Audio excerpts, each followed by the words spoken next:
to leave the counter pick for top lane, but it didn't go their way, actually. So what was the strategy on Team Liquid's side to get the early game in your favor? Honestly, we didn't think that they would be able to execute a strong early game topside draft against us. I think he made a crucial mistake. He got baited into leashing by his jungler. It's a classic solo queue mistake. Don't fall for it, pretty much. And then he got dove as a result. So as soon as I saw him leash, I kind of knew that the game was pretty comfortable. We played a little bit sloppy mid-game, but it was fine anyway. So. So you get the games in your hand. Were you worried at any point that they could flip the game and it will go back to you guys, or? Yeah, playing against Jax is always like a little bit scary because if he ever gets ahead, he stays ahead, basically. So this is like a little bit on my mind.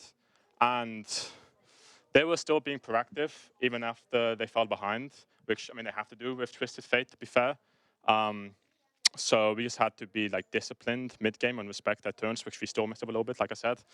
So the game was never like completely won, but it was definitely in a good position. A win is a win in the end, and I mean, it also talks for the improvements you get made since the LCS finals when you think about the matchup you had versus 100 Thieves. So talk me through what you've been working on since you arrived in Iceland to get ready for group stage today. Honestly, we've just been focusing a lot on draft, I suppose, and like fixing like some things mid-game, which I think is still like you know, something we still need to get better at. But it's not like we were focusing too much on like one specific thing. A lot of it's just like figuring out the meta after so many patches changed. You're seeing first pick Yumi, Lucian Nami's coming in the meta, Graves top. There's like tons of new things that we have to figure out, and we still are somewhat figuring out, like every team is.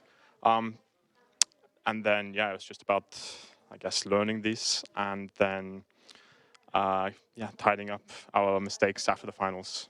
It's a very diverse meta for sure so far at the World Championship. I think it was the first time also you played against the LEC since you left the region. Alfari, how was that one for you? It was really fun. I was looking forward to it.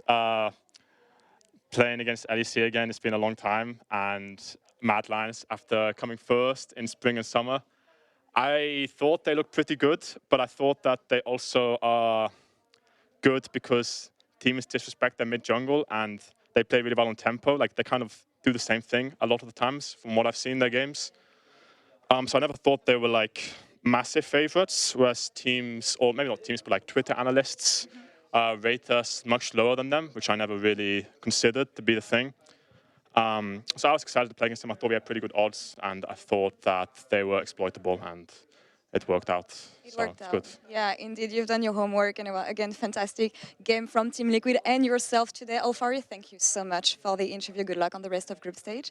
And that's all for us now. We'll be back